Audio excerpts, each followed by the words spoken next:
Subscribe sekarang channel YouTube Novelas Kadina. Gratis. Bab 5156. Charlie menunjuk ketujuh orang itu dan berkata dengan suara keras. 7 orang ini, yang dulunya adalah rekan prajuritmu, telah memutuskan untuk berjanji setia kepada saya di Norwegia beberapa waktu lalu. Dan sekarang aku membawa mereka kembali agar mereka bisa kembali ke Garda Kavaleri dan pergi bertempur bersamamu. Ketujuh orang itu juga bersemangat saat ini. Untuk dapat kembali adalah sesuatu yang sebelumnya tidak terpikirkan. Terlebih lagi, saat ini, Charlie sudah memiliki kendali penuh atas situasi di sini. Mereka tidak hanya dapat kembali, tetapi mereka bahkan dapat bersatu kembali dengan orang-orang yang mereka cintai di sini. Ini tentu saja merupakan hasil terbaik bagi mereka. Charlie kemudian berkata, saya umumkan bahwa mulai hari ini, semua penjaga kavaleri akan direorganisasi. Dengan Lirauli sebagai komandan pengawal kavaleri. Komandan panji kanan tetap tidak berubah, komandan panji kiri dan komandan panji tengah. Lirau akan mencalonkan 5 orang masing-masing, dan kemudian Anda akan memilih secara internal. Untuk memilih orang dengan suara terbanyak dari 5 orang untuk menjabat. Selain itu, Garda Kavaleri mulai hari ini akan membentuk kabinet.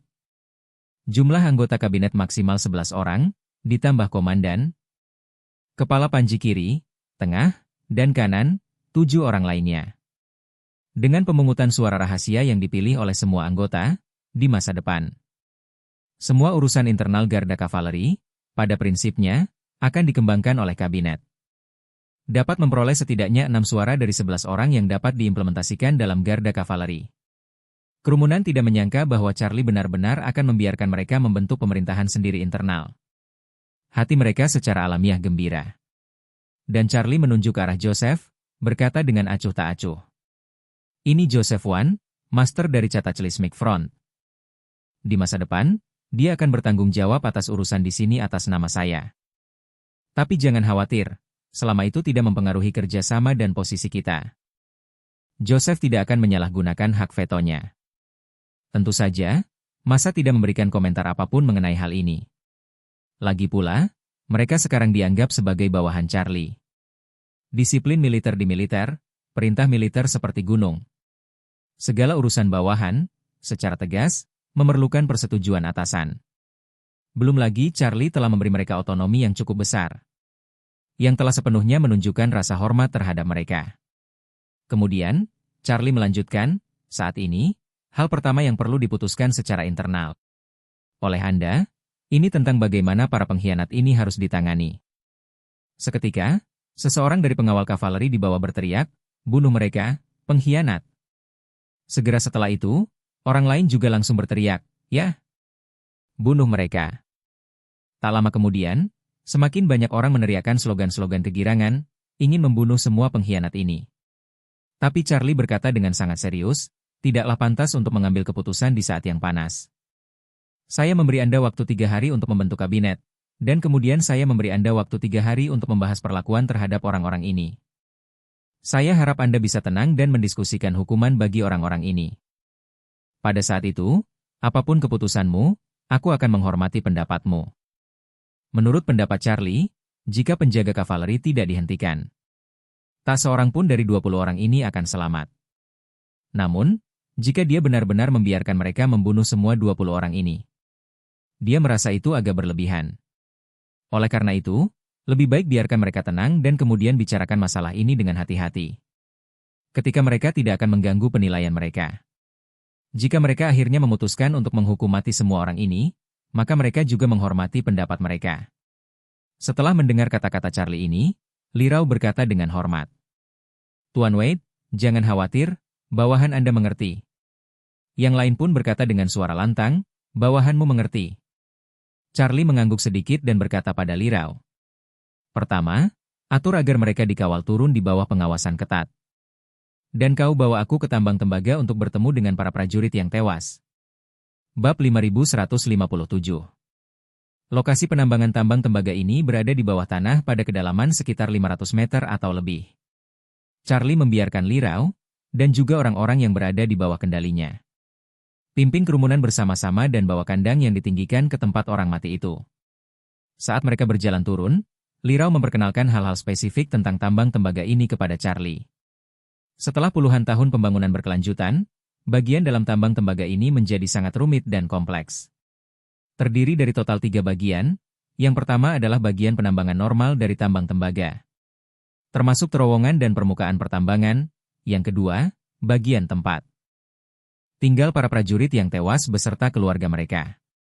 Dan yang ketiga adalah bagian di mana semua perlengkapan dan peralatan disimpan, dari mulut poros sampai ke bagian paling bawah. Faktanya, hanya sampai ke permukaan kerja tambang tembaga. Setelah turun, terlihat bahwa ini adalah tambang tembaga berukuran sedang yang sangat standar. Semua fasilitas dan peralatan yang dibutuhkan untuk produksi terpenuhi, tidak ada kelainan yang terlihat sama sekali. Dipimpin oleh Li Rao, Charlie berjalan keluar dari kandang, melihat terowongan tambang yang dalam. Dan dengan rasa ingin tahu bertanya, di mana biasanya para prajurit yang gugur dan keluarga mereka tinggal? Li Rao buru-buru berkata, kembali ke Tuan Wade, pesawat ini berada di ketinggian -500 meter. Seluruh permukaan kerja tambang tembaga, area tempat orang mati tinggal. Anda harus masuk melalui terowongan gelap tersembunyi di depan dan naik lift lain untuk turun 100 meter lagi. Charlie mengangguk dan bertanya kepadanya, mengapa tidak ada yang bekerja di sini sekarang? Li Rao menjawab, karena hari ini adalah waktunya untuk minum obat. Jadi para prajurit yang tewas harus segera dibawa kembali ke area hunian sejauh -600 meter sesuai perintah, agar mereka bisa menunggu di sana hingga penawarnya dikirim dan minum obat bersama-sama. Mengatakan bahwa dia menambahkan, dalam keadaan normal, hanya para prajurit yang gugur saat bekerja di tambang tembaga dan keluarga para prajurit yang gugur berkualifikasi untuk mencapai level ini sebagai penambang. Yang lain tetap berada di level di bawah itu dan hanya memiliki kesempatan untuk keluar ketika mereka terpilih untuk menjalankan misi. Charlie bertanya, bagaimana biasanya kamu menangani para prajurit mati yang berperan sebagai penambang? Li Rao mengatakan, ada total 3 tim penambang, masing-masing tim beranggotakan sekitar 100 orang. Bekerja dalam 3 shift, metode manajemen spesifiknya sama dengan pekerjaan manajemen penjara Amerika Serikat. Setiap kali giliran kerja dimulai, akan ada kelompok khusus penjaga kavaleri yang bertanggung jawab atas giliran kerja ini sebelum giliran kerja berikutnya. Dan kemudian secara pribadi membawa mereka ke tempat kerja, dan para penjaga kavaleri di atas juga akan tepat waktu menghitung jumlah shift manajemen mereka sendiri untuk menentukan jumlah shift dengan perubahan shift. Setelah memastikan tidak ada perbedaan antara jumlah orang yang bertugas dan pergantian shift, mereka akan menyerahkan tugasnya kepada tim lain yang datang untuk menyerahkan tugas tersebut. Dan setelah jumlahnya diverifikasi dengan benar, kirim kembali semua orang di shift ini. Dan hitung jumlahnya sekali lagi setelah mencapai lapisan di bawahnya. Dan setelah memastikan kebenarannya, para penambang shift ini akan kembali beristirahat. Dan para pengawal kavaleri yang bertugas mengawasi mereka juga akan kembali beristirahat. Charlie bertanya kepadanya, apakah ada bayaran tambahan untuk para prajurit yang gugur sebagai penambang dan keluarga mereka?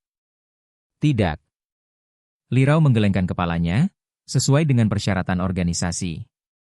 Kami hanya akan memilih prajurit yang gugur dan keluarga mereka yang tidak cukup kuat untuk melakukan pekerjaan. Dan tidak akan memberikan kompensasi tambahan. Charlie mengangguk lembut. Pada saat ini, Li Rao telah membawanya dan yang lainnya ke sebuah ruangan yang disebut ruang distribusi listrik.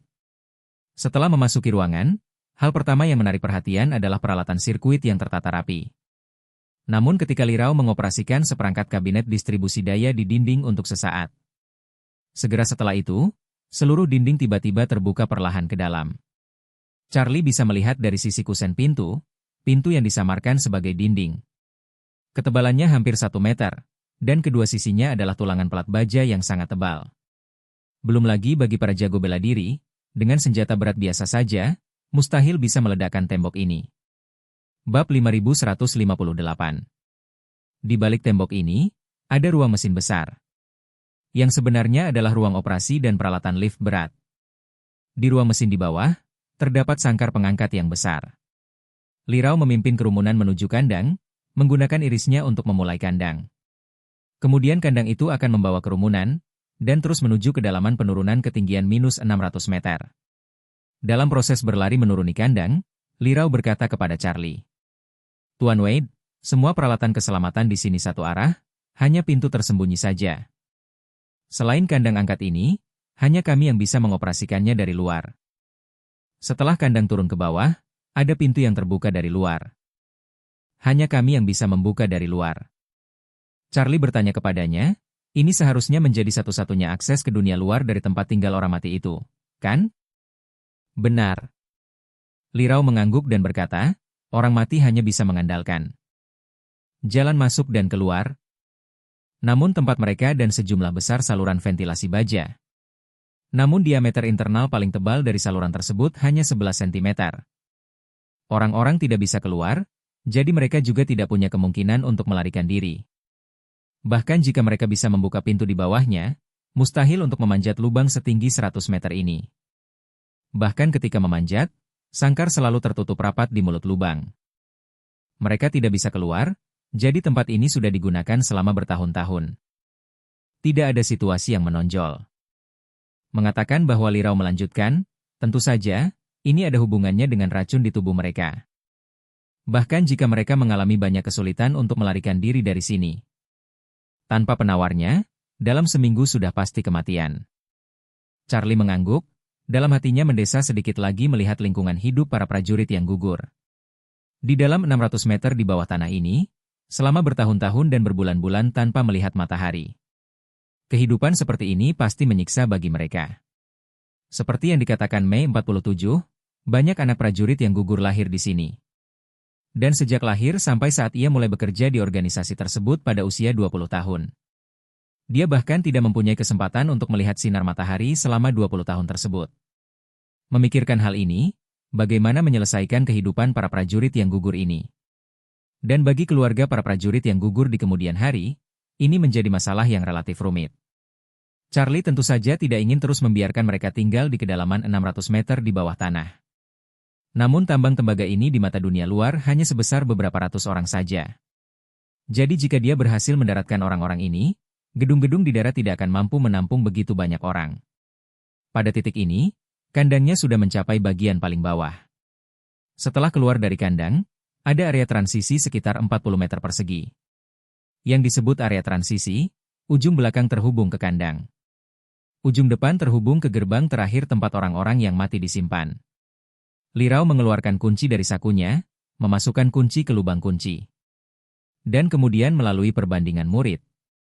Dan kemudian terdengar bunyi klik dari gerbang, diikuti oleh suara terbuka perlahan ke arah luar. Dan saat pintu besi itu terbuka, Charlie sedikit bingung dengan pemandangan di depannya. Apa yang muncul di depannya adalah alun-alun bawah tanah seluas setidaknya puluhan ribu meter persegi. Tinggi alun-alun tersebut setidaknya 15 meter, setiap 10 meter atau lebih. Ada pilar penopang beban yang tebal. Dan lampu di atasnya, seluruh alun-alun diterangi bagaikan siang hari. Lorong di depan Charlie tidak berada di bagian bawah alun-alun. Namun di tengah sisi vertikal persegi. Ketika dia melangkah keluar, di depannya ada sebuah platform bundar dan menonjol keluar. Yang tingginya 7 atau 8 meter dari tanah, dan 7 atau 8 meter dari puncak. Ketika dia melangkah di panggung, 7 atau 8 meter dari kakinya di tanah alun-alun. Ada ribuan orang berdiri dengan rapi dan seragam. Pada saat ini, ribuan orang tiba-tiba berlutut dengan satu kaki. Dan berteriak dengan hormat di bawah napas mereka, "Selamat datang, utusan khusus Tuan." Bab 5159. Pada saat ini, para prajurit yang gugur berlutut untuk menyambut utusan tersebut. Begitu pula keluarga mereka tidak tahu bahwa lelaki berjubah hitam di hadapan mereka bukanlah utusan seperti yang mereka sangka. Sesuai aturan, pada hari pembagian penawar racun, semua prajurit yang gugur dan keluarga mereka harus berbaris terlebih dahulu. Di aula seluas puluhan ribu meter persegi ini dan berlutut untuk menyambut utusan tersebut saat mereka melihatnya. Ketika Charlie melihat begitu banyak orang berlutut, dia terkejut sesaat oleh pemandangan di depannya. Daerah seluas puluhan ribu meter persegi ini, dunia bawah tanah yang tingginya lebih dari 10 meter. Dengan pilar-pilar penyangga yang besar itu, telah menjadi puncak yang terang benderang seperti siang hari. Menjadikan ruang ini seperti istana kuno yang megah. Ditambah ribuan orang berlutut serempak, mulut yang sama mengucapkan kalimat yang sama. Gema tersebut membuat seluruh ruang bawah tanah bergetar. Charlie melihat orang-orang ini, dan tidak bisa menahan diri untuk tidak mengerutkan kening. Ditanya dengan suara keras, apakah mereka memaksamu berlutut? Atau apakah kamu berinisiatif untuk berlutut? Dengan satu kalimat itu, seluruh prajurit yang tewas ditanya dengan wajah ngeri. Ini adalah pertama kalinya mereka mendengar utusan itu mengatakan sesuatu selain dari kalimat yang telah ditetapkan. Apa yang disebut garis yang ditetapkan hanya untuk berterima kasih kepada Tuhan karena telah memberikan penawarnya. Dan setiap orang harus berusaha sekuat tenaga untuk melayaninya, dan seterusnya. Oleh karena itu, menurut kesan mereka, utusan itu lebih seperti pengulang manusia, yang hanya punya dua hal untuk dilakukan setiap kali dia datang. Yang satu bertugas mengawasi pasukan kavaleri untuk memberikan obat kepada prajurit yang gugur. Dan hal lainnya adalah mengulang omong kosong itu. Bahwa para prajurit yang tewas tidak akan percaya atau peduli sama sekali. Dan Charlie tiba-tiba dan dingin mengatakan kalimat seperti itu, benar-benar membuat hati mereka merasa terkejut. Mereka tidak dapat memahami utusan ini pada akhirnya, beraninya berbicara seperti itu, dan bahkan sampai pada mereka. Siapa mereka? Bukankah mereka Warriors Den? Tetapi bukankah utusan itu sendiri juga merupakan anggota Warriors Den? Kalau begitu, dia seharusnya mengatakan, kita, bukan mereka. Tepat ketika semua orang bingung, Charlie bertanya lagi. Siapa komandan di antara kalian? Berdiri dan bicaralah. Seorang pria parubaya di tengah barisan pertama perlahan berdiri dan berkata dengan suara keras. Saya 390, orang yang bertanggung jawab di sini. Charlie menggerutu dan bertanya padanya, jawab pertanyaan yang baru saja kuajukan. Apakah mereka memaksamu berlutut di sini untuk menyambut utusan itu? Atau apakah kamu berinisiatif untuk berlutut? 390 melihat sekeliling dan berkata dengan ekspresi agak khawatir. Tuan utusan, sudah menjadi tradisi bagi kami untuk berlutut di sini untuk menyambut Anda. Dan penawarnya diberikan oleh Tuhan, jadi mengapa kamu tiba-tiba menanyakan pertanyaan seperti itu? Charlie tertawa dan berkata, menunda masalah, kan? 390 buru-buru membungkuk dan berkata, bawahan ini tidak berani. Bawahanmu tidak mewakili diriku sendiri, tapi 3 hingga 4 ribu orang ini. Wanita dan anak-anak ada di belakangku, jadi wajar saja kalau aku tak berani bicara omong kosong. Charlie mengangguk setuju, 390 tampaknya agak pintar. Dalam ketidakpastian asal-usul mereka sendiri, jangan berbicara terlalu lambat. Dan tidak menunjukkan terlalu tulus kepada Warriors Den. Namun, alih-alih masalah Charlie, definisi, tradisi. Sehingga dapat dipertimbangkan untuk diserang, dan jalan mundur dapat dipertahankan. Charlie juga tidak membuatnya terlalu sulit baginya. Namun perlahan-lahan ia menanggalkan jubah hitamnya, untuk memperlihatkan wajah aslinya kepada halayak. Tindakan ini membuat semua prajurit yang tewas dan keluarga mereka tercengang. Mereka belum pernah melihat wajah asli utusan manapun sebelumnya. Karena menurut aturan Warriors Den, prajurit yang mati hanya bisa bertemu dengan penjaga kavaleri tertentu. Dan selain itu, mereka tidak diizinkan untuk bertemu langsung dengan siapapun dalam organisasi ini. Bab 5160. Alasan utama hal ini juga karena status khusus para prajurit yang gugur. Begitu mereka keluar, mereka semua akan menjalankan misi penting. Dan perlu untuk mencegah mereka mengenali anggota Warriors Den saat mereka menjalankan misi. Oleh karena itu, setiap utusan datang ke sini dengan jubah hitam dan menutupi wajahnya dengan peci hitam. Tapi kali ini, Charlie tiba-tiba melanggar aturan lama ini. Yang membuat semua prajurit yang tewas tanpa sadar menjadi tegang. Charlie melihat ekspresi ketakutan dan kepanikan orang-orang, jadi dia berbicara dengan ringan. Sejujurnya, aku bukan utusan khusus dari Warriors Den. Utusan khusus yang sebenarnya telah dikendalikan oleh saya sekarang. Semua pengawal kavaleri telah bersumpah setia kepadaku, dan aku bertarung bersama melawan seluruh sarang prajurit bersama mereka. Jadi saya datang ke sini untuk bertanya kepada Anda, apakah Anda bersedia menjadi seperti mereka? Berjuang bersamaku? Berjuang berdampingan denganku? Ketika Charlie mengatakan ini, seluruh aula menjadi gempar. Tidak seorang pun menyangka segala sesuatunya akan begitu tak terduga. Pada saat ini 390 berkata, bahkan jika mereka mendapatkan penawarnya dari utusan yang sebenarnya. Itu hanya akan memungkinkan mereka hidup selama 1 minggu lagi. Jadi, meskipun mereka ingin berjuang bersamanya, mereka takut tidak akan mampu bertahan hidup. Perkataan 1390 membuat semua prajurit yang tewas dalam keadaan terkejut menjadi cemas sejenak. Semua orang tahu bahwa 1390 benar. Jika mereka tidak memiliki penawarnya, mereka akan segera mati karena racun. Dan bahkan jika mereka ingin melawan Warriors Den sampai mati, Mereka tidak akan bisa menunggu sampai hari mereka membunuh musuh di depan pertempuran. Pada saat ini, Charlie melihat 390 dan sekelompok tentara yang mati dan bertanya dengan rasa ingin tahu. Apakah kamu bersedia dikendalikan oleh Warriors dan seumur hidup dan selamanya? Atau apakah kamu bersedia bertarung sampai mati dengan mereka? 390 berkata, kami secara alami bersedia bertarung sampai mati. Tapi bagaimana kita bisa memiliki kesempatan seperti itu?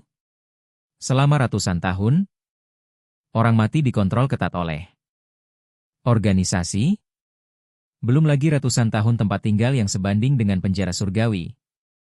Racun yang ada di dalam tubuh saja, sudah ditakdirkan bahwa kita tidak bisa menolaknya. Belum lagi melawan Warriors Den. Kita bahkan tidak memiliki kemampuan untuk melawan garda kavaleri dan melarikan diri dari sini. Charlie tersenyum dan bertanya dengan keras, jika aku bisa menyembuhkan racun di tubuhmu sepenuhnya. Apakah kamu bersedia melawan mereka sampai mati? 390 berkata tanpa berpikir, jika Tuan benar-benar dapat memecahkan racun di tubuh kita. 390 bersedia mengikuti tuannya selama sisa hidup ini dan melayani keturunannya semasa hidup dan leluhurnya setelah kematian. Charlie mengangguk sedikit, melihat sekeliling sebentar, dan bertanya. Bagaimana dengan yang lainnya? Apakah kamu bersedia? Kerumunan orang itu saling memandang satu sama lain selama beberapa saat. Jika apa yang dikatakan Charlie benar, mereka tentu akan bersedia melakukannya. Namun, saat ini, mereka tidak dapat mempercayai kata "jika" yang diucapkan Charlie. Karena, selama bertahun-tahun, begitu banyak orang telah mencoba untuk berjuang. Racun di tubuh mereka, tetapi tidak ada seorang pun yang pernah berhasil. Dalam benak orang mati, racun itu, seperti seumur hidup tidak dapat melepaskan diri dari belenggu tak terlihat. Ini seperti gravitasi itu sendiri, tidak ada kemampuan untuk melawannya. Dan mereka tidak dapat berharap bahwa hal itu dapat hilang sepenuhnya. Oleh karena itu, setiap orang yang dihadapkan dengan kata-kata berani Charlie saat ini, untuk sementara tidak tahu bagaimana menjawabnya. Saat ini, seseorang berbisik di bawah. Mungkinkah ini taktik yang digunakan organisasi untuk menguji hati kita? Begitu kata-kata itu keluar, semua orang mengulanginya dan mulai berbisik di bawah. Bahkan 390 mendengar ini, ekspresinya tidak dapat menahan rasa kagum. Dia juga agak tidak dapat membedakan apakah Charlie musuh atau teman. Pada saat ini, Charlie mengeluarkan penawarnya, melihat ke Tirtinine Zero. Dan berkata dengan acuh tak acuh, karena kamu adalah orang pertama yang mengambil sikap, mari kita minta kamu memberi contoh bagi mereka. Setelah mengatakan itu, dia melemparkan penawarnya ke Tirtinine Zero dan berkata dengan suara keras. Minumlah penawar ini dan itu akan menghilangkan racun di tubuhmu sepenuhnya. Apakah Anda punya nyali untuk mencobanya atau tidak? Anda yang memutuskan sendiri. 390 mengulurkan tangan dan meraih penawar yang dilemparkan padanya. Dan hanya dengan sekilas pandang, dia berkata tanpa berpikir. Tuan, Anda seharusnya menjadi orang luar pertama yang menemukan tempat ini dalam ratusan tahun. Berdasarkan ini saja, aku, Tirtinine Zero, percaya padamu. Setelah berkata demikian, tanpa ragu dia langsung memasukkan penawarnya ke dalam mulutnya.